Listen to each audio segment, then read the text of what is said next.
guys, welcome back to my channel. I have such an exciting story to share with you guys on how God sustained me with no job for 6 months, okay, without earning one single dollar to my name from any kind of job or income. And I am so excited to share this with you because God has been wanting me to release this for a very long time, and it's been almost a year now. Actually, it's been a little over a year when this story happened, and this is from a year ago. I had just recently been saved, what I'm about to tell you from this story, and I just want to encourage someone who's maybe going through a transition to trust God in the transition. Whether you're moving, whether God's telling you to quit your job, whether God's calling you into another place, where God's telling you to move into a different apartment, where God is telling you to get rid of all your money, and like whatever it is that God is telling you to do, it might be crazy, it might sound impossible or illogical, but God is not a God of logic. God is not a God of circumstances. God is a God of impossible, of doing the impossible. And I'm about to share a story of what God did, of how he did the impossible in my life. And so we're due for this story, okay? I am honestly so thankful that I went through this back then, because I would not be equipped to handle what I'm going through right now in this current season. And God trained me back then, knowing that I would be able, knowing that I was going to go through it again, but at a higher level. And so this time I'm in my promised land. I'm in my apartment. I'm in my brand new place and city where God led me to, which if you haven't seen that video of how God told me to move to Nashville, go back on my page. It's one of my featured videos on the homepage. Watch that video because it'll explain a lot of how I even got here. But he trained me a year ago so that I would be equipped and ready to trust him in this current season. Because if he did it before, he will do it again. So let's get into the story. I'm gonna be sharing 2 parts to this story. One part is gonna be talking about how God gave me a miraculous amount of money, and then how he sustained me without having a job for 6 months. Sorry y'all if I'm all over the place, because I have so many different notes all over the place to share the story. Like I have like I spent an hour and a half writing down all these notes to make sure I didn't forget anything. So I have bullet points just so I don't get lost in what I'm gonna tell you, because I am a talker. I love telling stories. And so I just have, if I'm looking at my iPad, it's because I have so many notes. And then I have literally a whole pile of journals down here to show you guys what I was going through in that season of my time, because I know that my story is going to be so relatable to someone who is watching this video right now looking for encouragement on how God is going to provide in an impossible situation. And that's exactly what my situation was a year ago. So let's get into the story. Let me give you a backstory really quick of why I was even in this position. So if you already been following me for some time, you already know a little bit about my testimony, how I went through a really bad toxic relationship. I was in a relationship with a narcissist, an actual true narcissist. I actually wrote a book about it called Better Days, on how to leave a toxic relationship from a narcissist and how to break the trauma bond. So that's a whole nother video and testimony of that story. But that was where I was at in my life at this point a year ago. Is I was living in Austin, Texas, and I had just moved there a year and a half prior or something like that.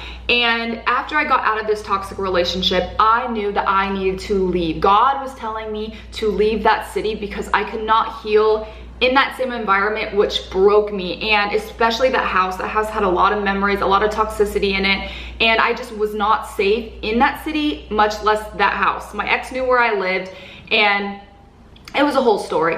But that's pretty much the backstory of where I was. And so I knew that I needed to get out of my lease, and God told me during this whole time also that I needed to quit my job.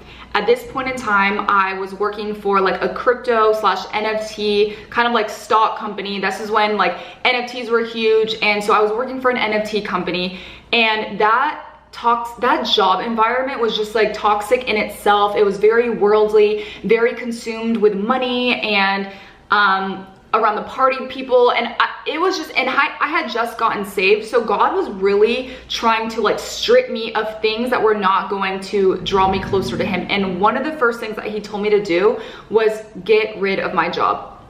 And so as as God was telling me to quit my job, I was really struggling with doing this because remember, I had just gotten saved, so I wasn't trained or equipped yet on knowing how to trust God, knowing how I didn't even know like where to go. Like I'm like, okay, God's telling me to quit my job. What am I supposed to be doing? I didn't have any extra income. I didn't have a savings.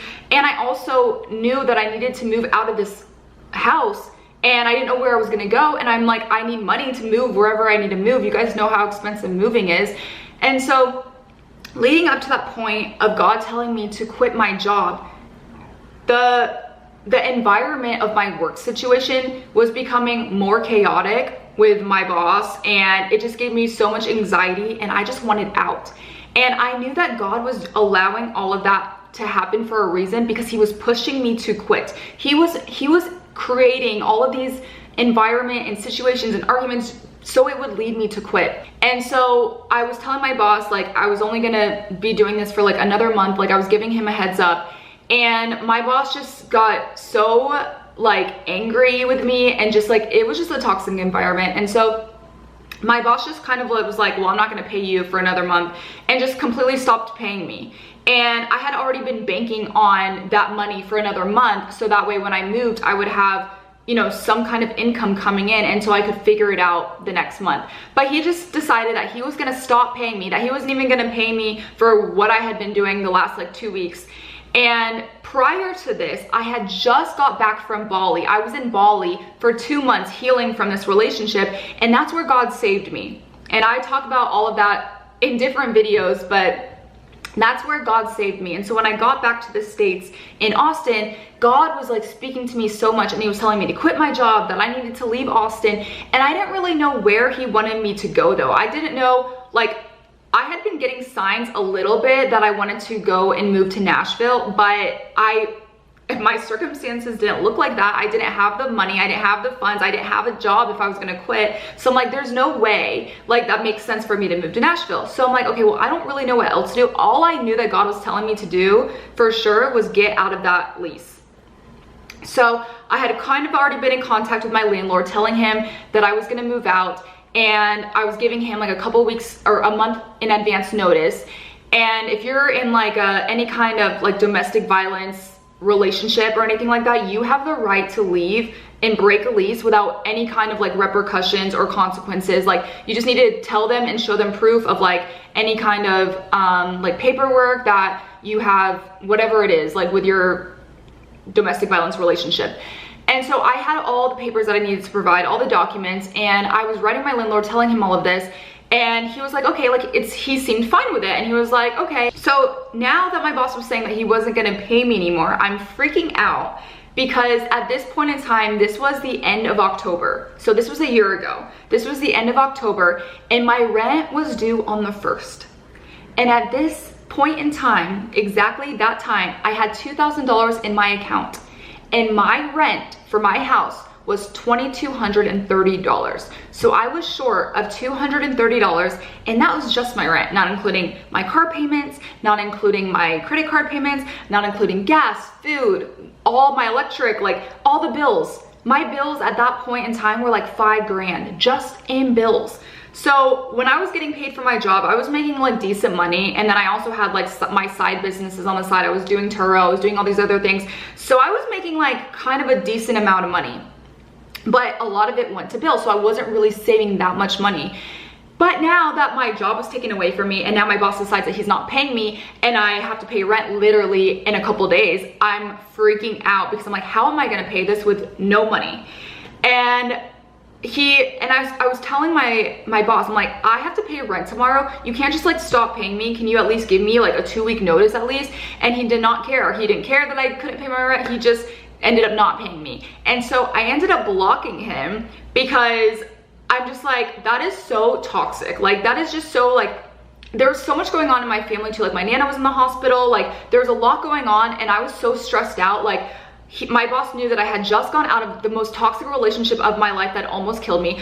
My Nana was in the hospital. I had to move out of this lease, and he just decides to stop paying me. So I took that as a sign from God, and to be like, okay, cut off all communication with him, and just whatever, God will provide another way. So I ended up blocking my boss, and So I had no money coming in, no savings. I didn't know how I was going to be able to survive without having a job. It's like, I didn't want to ask my mom for money. Like, I should be making my own money. I should be in my own career. I should have my own savings. Like, I didn't want to ask my parents for money. The only thing I could think of was Googling how to make money. Like, if I just quit my job and I wasn't making any more money from my job, how was I just randomly gonna start making money? And how was I gonna move out of this place? There was so much going on. And remember, I had already told my landlord, hey, I'm giving you a month's notice. So I had like 2 to 3 weeks at this point now of when I was gonna move out and figure out how I'm gonna get rid of all my stuff, how I'm gonna move home. So I started Googling online how to make money. And I came across Amazon KDP, where you could sell books and you could hire ghostwriters to write all these kind of books, and you could sell them, and you can make a business out of it. And like, I don't even know like why I was even looking into this, but I was Googling everything and anything, you guys, on how to make money. And then I realized that, oh, you have to pay ghostwriters $800 to even do that. So I'm like, oh, that's out of the question. And so let me read you guys what I wrote in my journal during this time a year ago. I wrote this October 29th of 2022. I said, I was thinking of any way possible to make money online, and I came across Amazon KDP and to sell books and can get them written by ghostwriters, but you still have to pay them $800 to write it. I thought about doing that to write my book on narcissists and how to break the trauma bond, and then sell it with my name on it and market it on TikTok, literally thinking of anything to make money. I feel ashamed and embarrassed that I'm 32 and have no career, but I have Jesus, and that has to count for something. He knows the way and plans he has for me, and honestly, that's the only thing keeping me afloat. I woke up this morning feeling even more distraught and stressed. So I read my Bible and then prayed. I prayed for guidance and told God, I don't know what to do. And I heard the word wait. Now this is important, so just remember this. I heard the word wait. I didn't know if that was my voice or God's voice, but I asked him if it was his voice to confirm it. Well, then after I prayed, I got a notification on my Bible app to pray. And the message today was this. And I copied every single thing that this message on the Bible app devotional said. So I'm gonna read you exactly what that said. The idols that impede your faith. As we direct our focus on the Father and wait patiently for his will to open wide the way in our lives, we may discover that there are many things standing in the way of deepening our relationship with God and exercising our faith in him.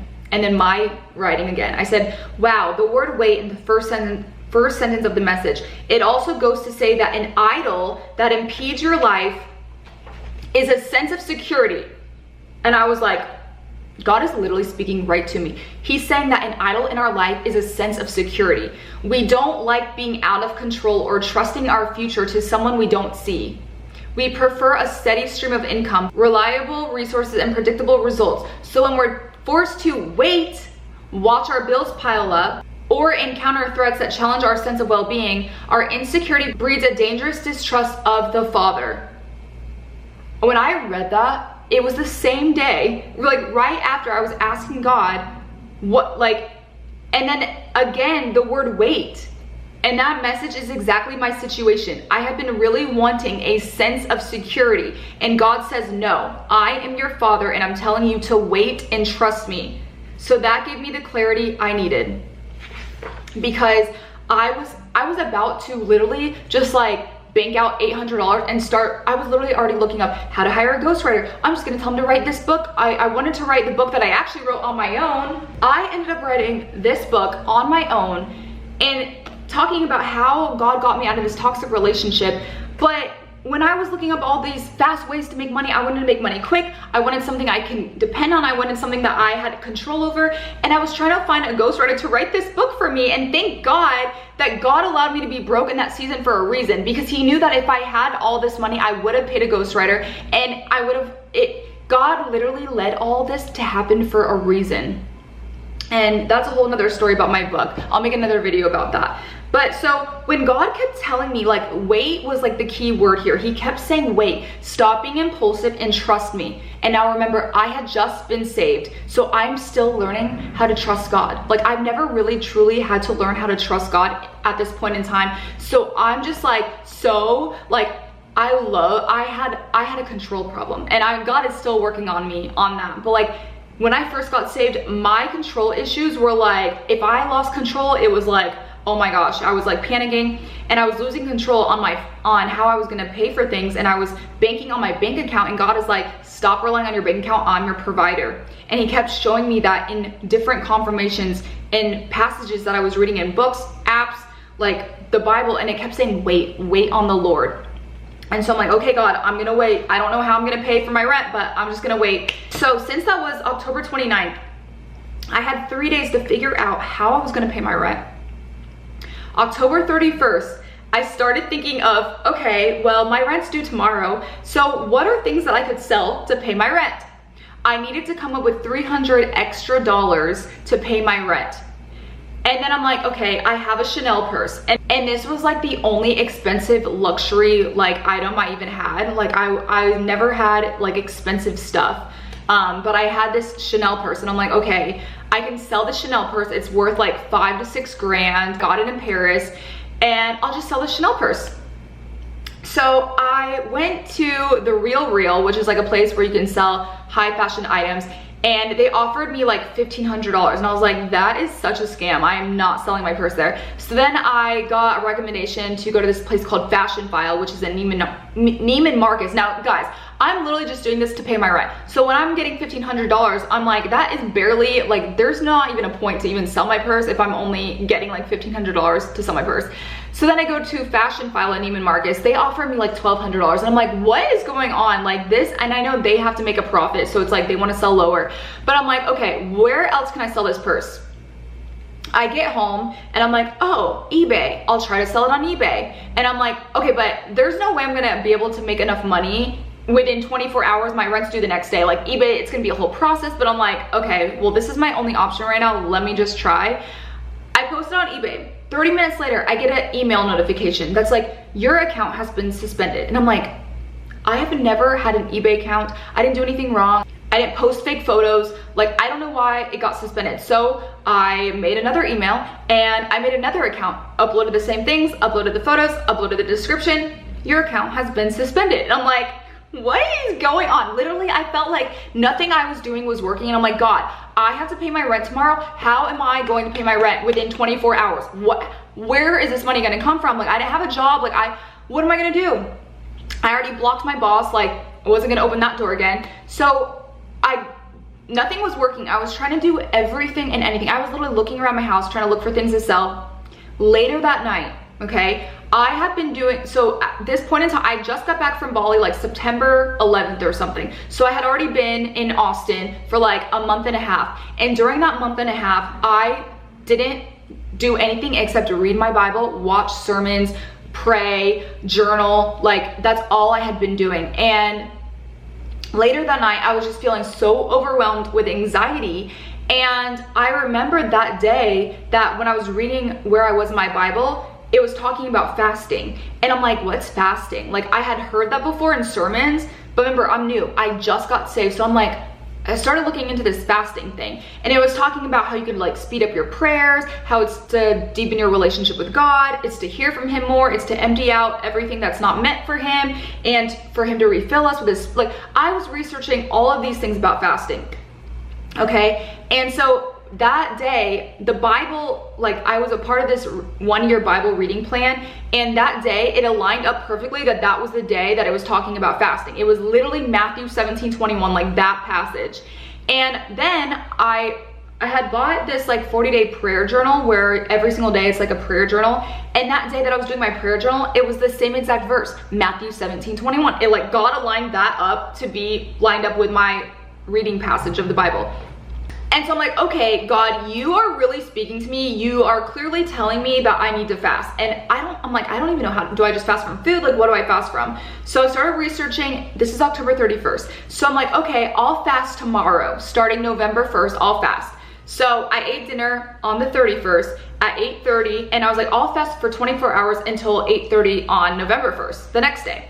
And so that night I was really praying, and I was getting clear on what I wanted to pray about for this fast. I was like, God, I need a financial miracle. I need financial provision. Like, I need money, Lord. How am I going to pay my rent, much less pay for my bills, much less I have a dog. How was I gonna buy him dog food? Like, I was just thinking of all these things, and at this point, I'm like, I have nothing else to do besides trust you, God. Like, I have sometimes God will do that. Sometimes God will do this where he will literally take everything away from you so that you have no other option but to trust him. You literally have no other option but to depend on him. And that's exactly what God did with the Israelites. He took every single thing away from them so that they were completely dependent on him for food, for manna, for water, like even the basics of necessities. And that's what God will do to show us his glory, to show us that he will provide for us. And that's exactly what God did to me. Took away all of my sense of security, my bank account, my job, I couldn't even sell my Chanel purse. Like every single thing just was not working. And so that night I was really praying to God. I'm like, okay, God, I'm gonna fast specifically for financial provision. And then all of a sudden when I made that commitment to fast, like it was like God gave me a light bulb moment. And he was like, go check your crypto account. And I don't have crypto anymore. Like I got rid of that toxic environment. Like fast money, God even talks about how fast money is haughty, and it like all the money that you try to get fast is like gonna dissipate, and it's not built on Christ. And so but at this time I didn't know that yet. And so I had a crypto account, and whenever I would get paid for my job, they would actually pay me in crypto. So I forgot about that. Like I didn't even really use that. I just used that as kind of like a savings. And I completely forgot about that I had a crypto account. I had like multiple different accounts, like a MetaMask, all these other things. I don't even remember the names because I haven't even done that in like a year. But God was like, go check your crypto account. I go check my crypto account. I had exactly $2,300 in this crypto account that I deposited into my account. And I'm like, this has been in here this whole time. I was like, I wouldn't have had to go through all this trouble just selling my Chanel purse. Like I completely forgot about that, but God brought that to my remembrance that I would have literally never even remembered that. So I had exactly enough to, like that entire chunk of money from my crypto account was literally used all to pay my rent. So I still had $2,000 in my account, but I'm like, that $2,000 is going straight to my bills for the rest of the month. But I still don't have money after that. So what am I going to do? And remember, I didn't know where I was moving at this time. I knew I had to get out of my house, my lease. And so November 1st, remember I blocked my boss too from days before. November 1st, I wake up that morning. Tell me how I get a Venmo notification from my boss who paid me. Because normally he would pay me in like crypto, but I blocked him. So I don't know, I guess like the crypto account, like I don't know, but I blocked him. But the next morning, it's like God must have worked on his heart overnight or something, because he was blocked and still paid me. We never even talked, like no email, not like he literally just Venmo'd me. And I'm like, okay, like he just paid me. And I'm like, wow, okay, so now I had that money plus the $2,000, and I'm like, okay, but yeah, that's enough for like 1 month. But God, like I don't have a job. God, I don't even know where I'm supposed to be moving. What am I supposed to be doing? And so I was like, well, this fasting thing really works, because I woke up and had already gotten paid from my boss. I knew that this was just God moving, because he was blocked and he's still blocked. Like I never even talked to him after this. Like God clearly shut that door. So November 1st, I fasted and I did my first 24 hours, no food. And I was really just asking God to help me financially, because I really needed it since I was now jobless with no savings. I had told my landlord I was gonna be moved out in 1 month. I gave him a month's notice. So now it's November 1st. So I have 2 weeks now to be moved out with no idea where I'm going, no idea how. I literally know nothing at this point. And I'm just like, I have 2 weeks, I'll figure it out as I go. And I was thinking, like I said, either Nashville, but then I'm like, okay, that's not logical. I don't have money, I don't have a job, I don't have an income. So the only other option I could think of was, do I move back home and like stay with my parents for a few months until I figure it out? And I literally had no plan, and I just kept praying during that fast to ask God for guidance. I'm like, God, where do you want me? Do you want me to go home? Do you want me to go to Nashville? I mean, I knew the logical answer was to go home, but like my pride did not want to accept that answer. My pride wanted to be like, I want to move to Nashville, and I'm not moving home at 32 years old. I'm not living with my parents. I had not lived with my parents since I was 18. So like right when I turned 18, I went to college, then I moved to LA. Then I've been super independent since I was 18 years old. And so I was like so embarrassed to even move back home to see people from my hometown, to like, that's embarrassing.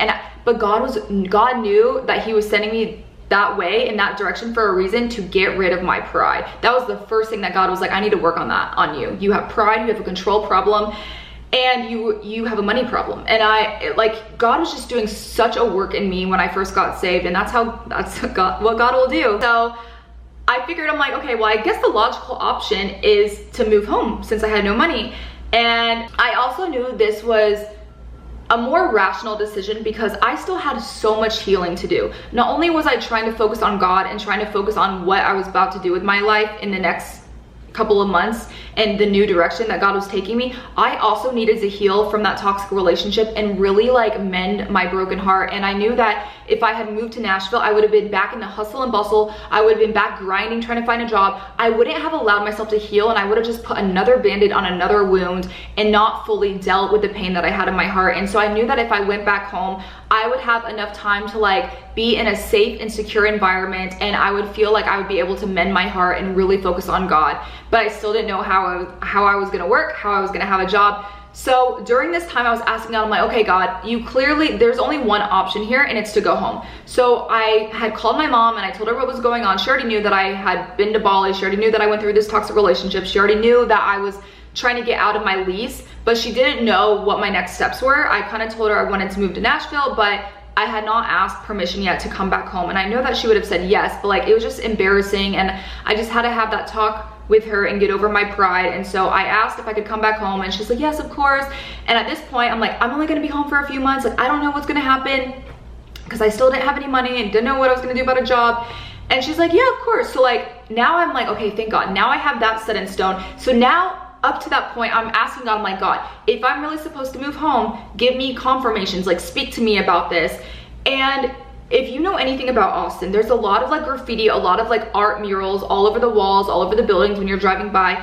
And I would be driving by like a building or like an art mural, and there would be signs like in different places that say, it's time to go home, let's go home, home is where the heart is, like all these things. Like I would listen to a random song that would come on the radio, and it would be like, go back to your roots, like Florida, where I'm from. And I'm like, okay, God is clearly giving me signs and confirmations to go back home. And then this one blew it out of the water. This one thing blew it out of the water. I'm like, okay, so now I know that I'm supposed to be going home. I get a random text from my best friend back in Florida. And he was like, Alicia, you're never gonna believe this. And I'm like, what? And he had no idea what was going on at this time. He's like, you're never gonna believe this. And I'm like, what? He's like, so he just had him and his wife had just had a newborn baby. And he was like, I just got my baby's birth certificate in the mail. And the person whose name that sent the birth certificate, her name is Alicia Cummings. And he sends me a photo, and he's like, I literally thought that you were sending me this. He's like, but this came from a girl in Florida who was making these birth certificates and sent them in the mail. Her name is exactly my name, Alicia Cummings, spelled the exact same, like everything the same. And I am literally mind blown. And I will pop in these photos, like I have so many videos and photos from this testimony, so I'll pop in all this somewhere. But he sent me that, and I was like jaw to the ground. And my best friend had lived in Florida, was living in Florida. So let's go to my landlord now about me moving out. So I tell him my situation, he knows what's going on, but now I'm trying to talk to him about what am I supposed to do with all this furniture in my house. I didn't have any friends to help me move out of this house. I didn't have any guy friends that I knew. Like this was a 2-story house. It probably had like $5,000 to $6,000 worth of stuff in this house, like decor, couches, beds. Like it was a 2.5 bed house, 3 bathrooms. Like I had so much stuff. And I'm like, I'm supposed to be moved out of here in 2 weeks. How am I going to move all of this stuff out or sell it within 2 weeks? What am I supposed to do? So I was trying to convince my landlord to buy all of my furniture, because since I was moving out, I knew that he had to rent it out to someone after me. And I was like, well, maybe if he just offers it to them fully furnished, it'll be more enticing to the next person. So I'm like trying to convince him to buy my furniture as a lump sum. And he was like, well, I just don't have the cash for that up front right now to buy all of that, but let's do a payment plan. And I'm like, no, I don't trust people these days to do payment plans. Like it's either you buy it for this amount of money, or I'll have to figure out what I'm gonna do. And he's like, oh, well, let me think on that. So I'm like, well, I know one thing for sure. I'm not putting my stuff in storage, because I'm not coming back to this city ever again. Like I'm not coming back here. I'm never gonna live back here. I'm not gonna fly back here another day and deal with the storage. Like I'm either gonna sell it or you're gonna buy it. So he's like, I'll let you know in a few days. So this whole time, I'm just like praying. I'm like really seeking God. I'm like, God, please let him buy my furniture. Please let me figure this out. Like, I don't want to have to sell item by item. Like, I might not even be able to move out of here within that time. So, so then I started like selling, like I had not heard from him in a couple of days. And so I would check in with him every couple of days. I'm like, hey, do you want to buy my furniture? And he was like, actually, no, I don't think that I can afford it right now. And so I'm like, okay, well, thanks for letting me know. So then I started putting every single thing on Facebook Marketplace, OfferUp, like all these random apps that I could find for people to buy like furniture. And it was so funny because no one was buying anything except the things that literally did not matter. Like, I'm not kidding, like someone bought this little tiny mirror, someone came and picked up like a set of dumbbells and a weight thing, nothing big. And I'm like, okay, what is going on? But God had that happen for a reason. So then I had this one girl, she was coming to pick up a dresser. I'm like, finally, someone's coming to buy something big. And that's like one less thing off my hands. This girl was like, well, can I come pick it up this morning? And then I literally heard God say, wait. Remember, that's the key word in this whole journey. I kept hearing him say, wait. And I didn't know if that was my voice or if that was his voice, but I ended up texting that girl and I'm like, hey, let me get back to you. My landlord might be buying my furniture, but he didn't even tell me that. I felt like that was true in my gut. So I told this girl that.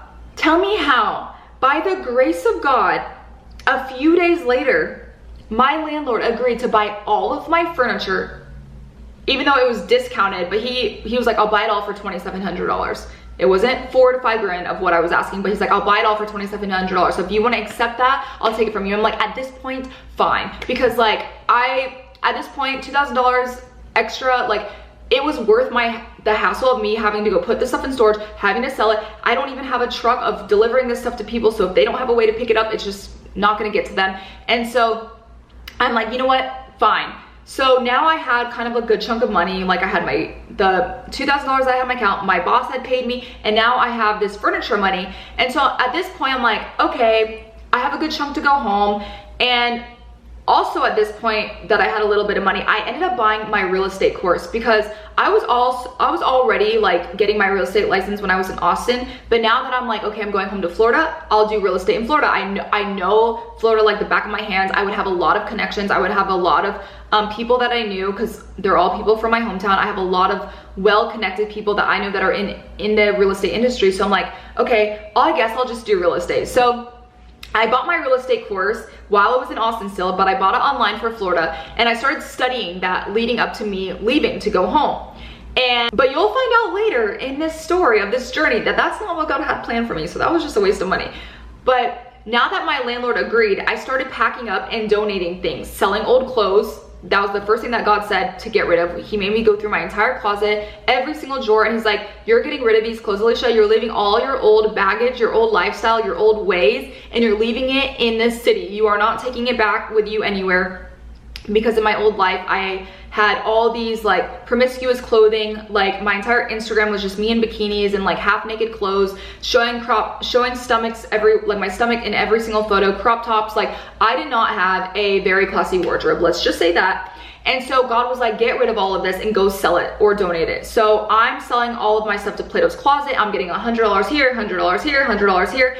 And when I moved home, which I'll get to that in a second, I only had like literally 2 bags of clothes. Like God really stripped me of every single thing. I had like 5 pairs of shoes and just like 2 bags of clothes, like workout clothes, and just like 3 pairs of jeans and just like jackets and stuff. Cause like, I'm like, well, the only things I can keep are things that cover my body. And that was like very slim. So, but God planned all of that down to the cent, because even the money that I was getting from like Plato's Closet and things like that, like it mattered every cent that I made, because then I wouldn't have had the money to even move here, which that's a whole nother story. But so I was getting rid of everything. I was packing and everything was working out. And then I came to another roadblock, and I'm like, okay, how am I gonna get home? I had 2 cars. Who's gonna drive the other car? What am I gonna do with the other car? Because I had a Tesla that I had just gotten at the beginning of that year, and I had a Honda Civic that was already paid off. And so I didn't know how I was gonna drive to Florida with 2 cars, and I didn't have enough money to ship one. and because I needed to save every single dollar that I had. And then I heard God say, sell your Honda. You don't need 2 cars.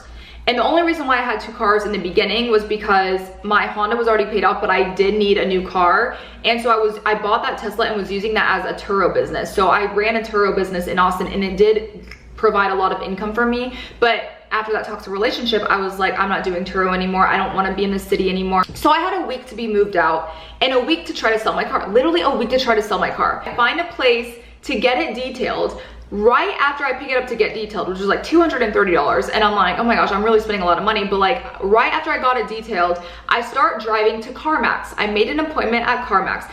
Y'all, tell me how I'm on the way to CarMax and my low pressure tire light comes on. And I'm just like, is this like, I felt like I was in the lyrics of Alanis Morissette, Ironic. Like it's like, I've never had a flat tire in this car, and then I go and try to sell it, and then I have a flat tire. And so I pull up to this random tire shop. It's like this guy can't speak English, and so I'm literally talking to him on Google Translate, trying to be like, flat tire, can you please check my tires? And he ended up like checking them, and he like shrugs, and he's like, texting me back on Google Translate. He's like, it's not flat. He's like, you just need to fill your car tires with air. And I'm like, oh, okay. So that was just weird. And then I leave the tire shop and I try to go back to CarMax. It starts pouring rain. It literally starts pouring rain. And I'm like, and you guys, I have the videos of this. Like, I can't wait to post all of these, but it starts pouring rain. And I'm like, what is happening? Like, what are the odds? I've never paid to get my car detailed ever. And then I get a flat tire. It starts raining. And so I get to CarMax and they're like, offered me 11 grand. And at this point I had, like, before all of this, I said that I wanted to leave with at least like 14 to 15 grand. Like I wanted 14 to 15 grand from my car. I knew it was worth that much. This is when the used car market was hot. The car was in okay condition. It was a 2016. I had bought it brand new. When I got that quote, I'm like, I'm not selling it for that. And so I left. And then I made an appointment for the Honda dealership, and I was like, I'll go to Honda tomorrow because maybe they'll offer me more money if I go to the actual dealership. My car's a Honda. So I get to the Honda dealership the next day. They offer me $11,500. So I'm like, what the heck? So I still don't sell it. And now literally I only had a few days left until I had to move out. Okay, so as soon as I get home, I'm like, well, I don't know what to do about my Honda. And my mom and my whole entire family, like, I had been like calling her and telling her what's going on. And she's like, Alicia, why don't you just sell it? Like, you're not gonna use the car. What does it matter? And I'm like, no, like, I'm not taking that. And so I'm like, at this point, I'm like, is my mom right? Like, maybe I should sell it for that and just like not care about getting an extra like couple grand or something. And then I get home and I get a text from my girlfriend, and she's like, hey, because she had a Honda too, and she was also trying to sell her car, and she was trying to ask me like how much they were offering me so that she could get like a comparison of how much they would offer her. And she's like, well, have you ever heard of Carvana? And I've never heard of that place. And I'm like, no. And she's like, well, one of my girlfriends told me that that's actually a better place, and they offer you like a higher quote. And I'm like, okay, I'll try it. So I get home and I go on Carvana online and I fill out the thing to like get a quote. And I'm like, no way. This, like, I filled out the quote thing online, and I even put that it had the most damage and everything just so I could see the worst possible quote to see what I would get.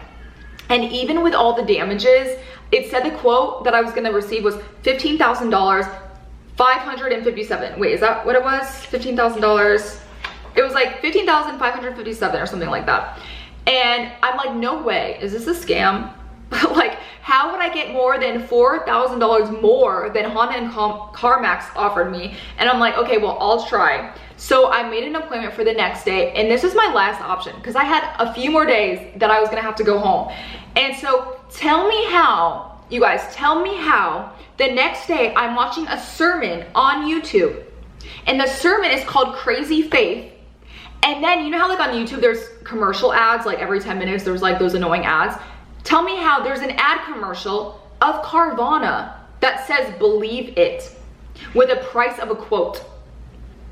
I literally said out loud, I'm like, okay God, I will believe that this quote of almost $16,000 I will get. Okay, so, but I still prayed and was hoping for at least 14,000. I'm like, okay, I don't know about this 16,000 thing, but I'll pray and I'll hope for at least 14,000. I'll show you my journal. I'll show you my journal, you guys. Actually, I'll just like take a photo of it. I literally wrote this, circling it in prayer. And I wrote, I've circling this in prayer, I asked for at least $14,000 from Carvana, okay? I journaled that on November 8th, and I left that apartment to leave November 14th. So I'm like, God, can I just make at least 14K for my Honda at Carvana? And the next day when I had my appointment, okay, on the way there, I was praising God in advance. And I kept saying, crazy faith, I have crazy faith. Like literally, I was like chanting like I was in the war. I was like literally saying that, and I was praising God in advance and just believing. Like I really had this like deep belief in my like spirit, and I don't know why, because I had been through so many obstacles leading up to this point. But I'm just like, I just you know, when before God blesses you, it already happened in the spirit before it happens in the natural. And every single time that's happened now, because like this happened a year ago, so like what has happened in my life in the past like year, I always know when God's about to bless me. And this was like the first time that this has ever happened where I felt it before it happened. Like it was like God was telling me that it already happened in my spirit. So when I get to Carvana, I'm gonna read you what I wrote after I sold my car.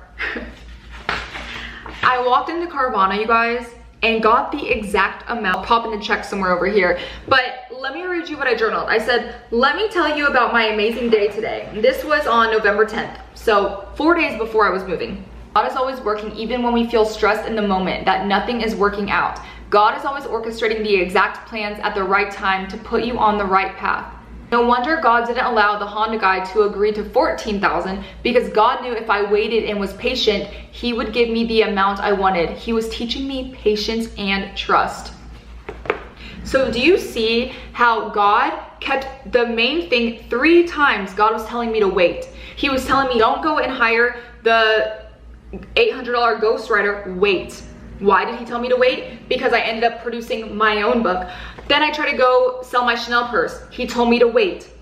And I didn't sell my Chanel purse. And guess what? That story ended up being such another faith story, because God allowed me to sell that Chanel purse at the time that I actually needed it, which that's a whole story talking about me living in Nashville when I really needed that. And then God told me to wait to not sell my car at CarMax or Honda, because can you imagine if I was impulsive? I would literally not have the extra $4,000 that I got, which God planned down to the cent, because when I moved to Nashville, I had $4,000 to $5,000 in my account, and that was from that car. Like God planned all of this. And so it just goes to show you that God plans every single detail in our lives, including the exact amount of money, how much we're making, because he knows that that's going to last for a certain amount of time that we need it. Okay, so now let's go back to when I was telling you I was Googling all about Amazon KDP and how you can sell books from ghostwriters, etc. So God had been speaking to me for the last like 2 months when this was going on to write a book about what I went through in my toxic relationship and how God got me out. At first I was thinking of, you know, hiring the ghostwriter, and then I'm like, I don't want to pay for that, because at that time that I was looking up it, I didn't have the money to pay $800. And then when I got the chunk of money, God had already been telling me, no, Alicia, you're gonna write a book. So I'm thinking like, okay, I'll write an ebook. I didn't know how to write an actual book. I didn't know how to publish a book. I thought you had to do everything like expensively, like hire an editor, hire a publisher, and I'm like, I don't have the money for that either. So I thought that I was just gonna write an ebook. I just kept seeing signs and confirmations for me to write an ebook, and I didn't know how, but God was just guiding me. And so long story short, if you guys want me to make a video specifically on how God guided me to write this book, let me know in the comments. But for the sake of this video's length, it's already long. Let me just give you a long story short that so after I moved home, right? I moved home, I got back home with my parents. I started to write this ebook, and I had never written a book before or knew how, but I just kept trusting that God would lead me, and he did. And when I first got home, since I had planned to do real estate, I was trying to connect with people I knew who were very well connected in the real estate industry, and trying to figure out like which brokerage I wanted to work with. But each time that I would make an appointment to go meet with someone, God would give me this gut feeling like I shouldn't meet with them. And also at this time, he was speaking to me a lot that I was only supposed to be home for a few months and that I would move to Nashville.